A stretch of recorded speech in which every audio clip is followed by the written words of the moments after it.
Tonight we're going to talk about conflict resolution. And last week, about dealing with conflict within your marriage. Last week we had talked about good communication, how men and women communicate differently. And so if you applied everything we talked about last week, then you won't need to even listen tonight because you won't have any conflict, right? If you're openly communicating and taking into account how men and women are different, then you'll never escalate anything to where you need some different techniques to settle a conflict. But in case you're like most people, there may come a time where things just not necessarily get out of hand, but it's just difficult to have a sane conversation about a topic.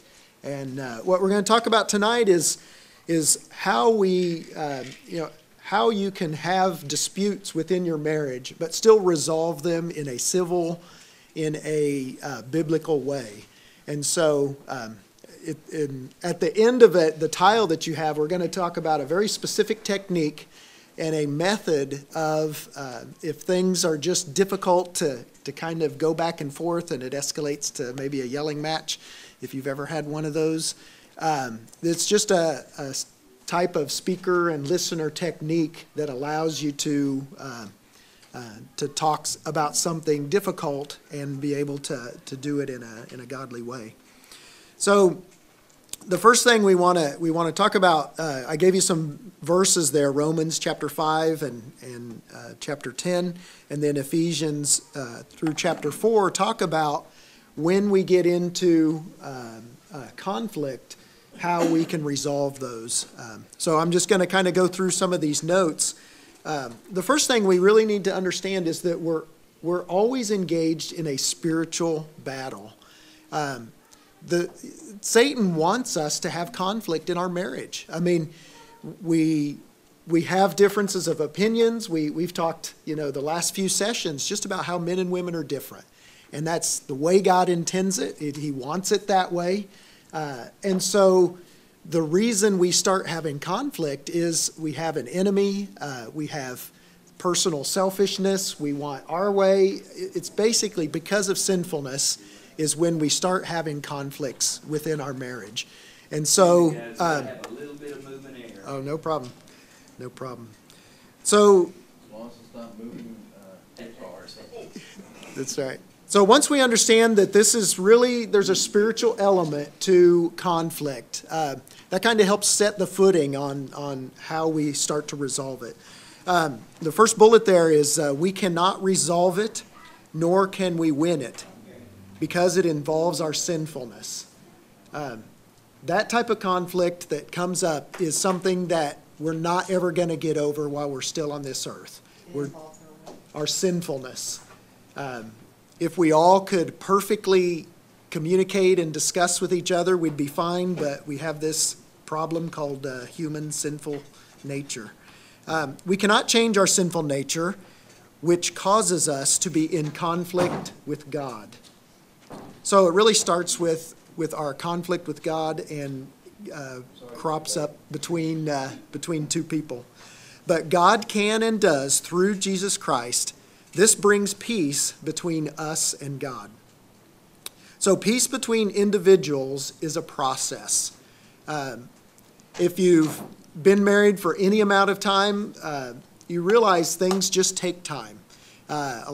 They take time to get to a point where it's difficult, but then it also takes time to resolve an issue that has come into your marriage. So it's really a process between two people.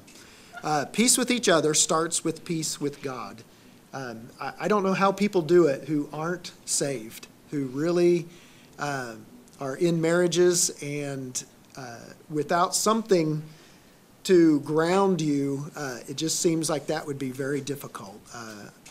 Obviously people do, but we really have to have that peace with God in order to have peace with others, especially our mates.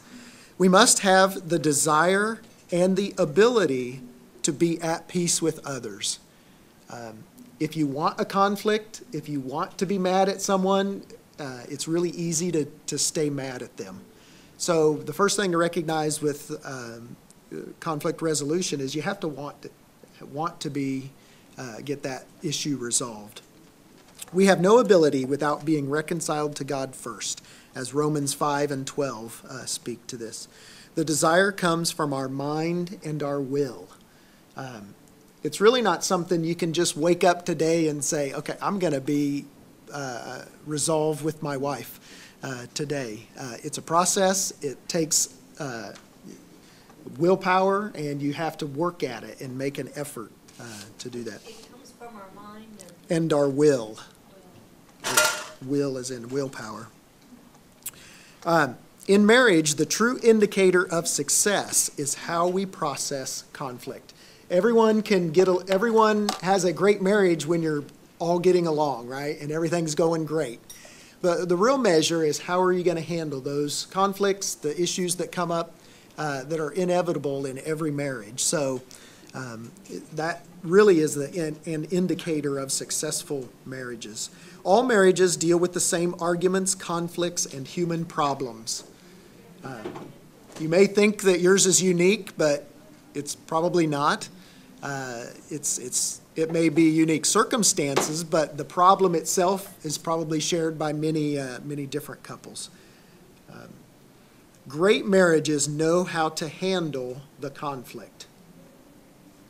And handle the conflict doesn't necessarily mean just sweep it under the rug. We're going to talk about that as a method for dealing with it, and that may not be the best thing to do. Divorce comes from an unresolved conflict. Resolution does not always mean agreement. You can certainly still disagree on something, but you have a peaceful, amenable resolution to whatever the conflict is.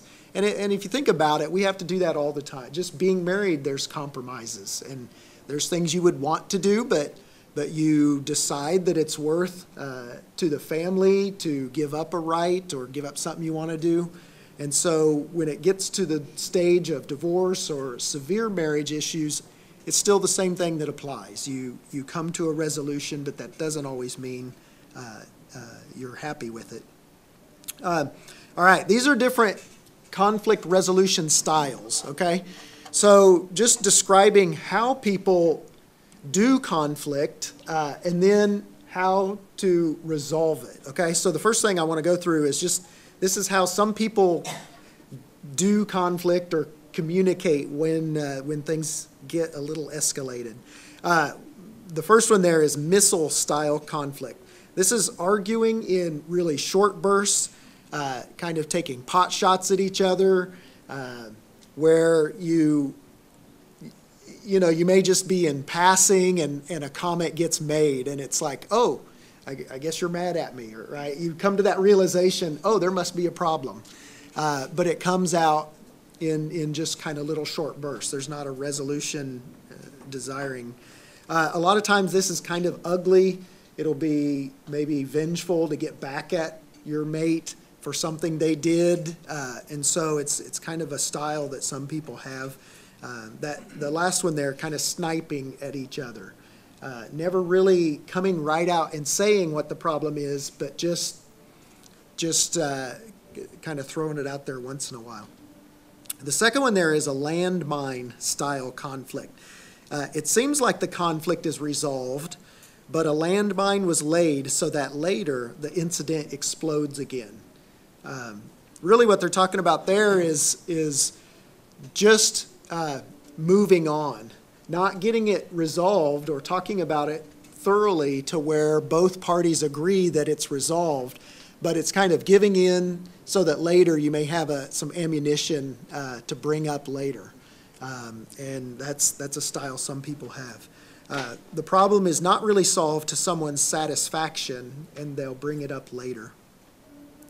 The problem with this style is that it sets up distrust that the conflict can be resolved in a timely manner.